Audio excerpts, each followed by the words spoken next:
আসসালামু আলাইকুম গাইস। তো আজকে আমি ডিউটি শেষ করে আইছি হচ্ছে নিম পারতে, মানে নিম গাছের পাতা পারবো না। আমার 2 দিন ধরে শরীরে খালি চুলকা, বুঝছেন? তো এটা হচ্ছে নিম গাছ। তো নিম গাছ উঠবো যে কিভাবে আমি ভাবতেছি, আর সাইডে কিন্তু বাড়ি।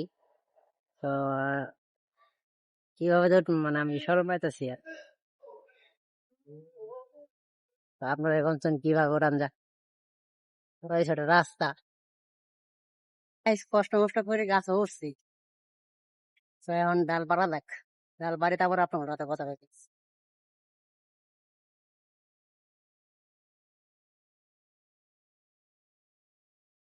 জুতা পরি গাছে উঠছি। তো গাইস, মাত্র নামলাম গাছ থেকে, যে ডাল পারছি। আর গাছ অবশ্যই গাইস খালি কুত্তা খালি ভক ভক করে, এই সাইডে বাড়ির পাশে কুত্তা আছে, খালি ভক ভক করে। আল্লাহ, গাছ অবশ্যই গাছে উড়ি শান্তি নেই, কুত্তা খালি বগর বগর করে। তো এখন যাই গে। তা আপনার সবাই ভালো থাকবেন। কালকে আমার ছুটি, কালকে দেখা হবে আবার।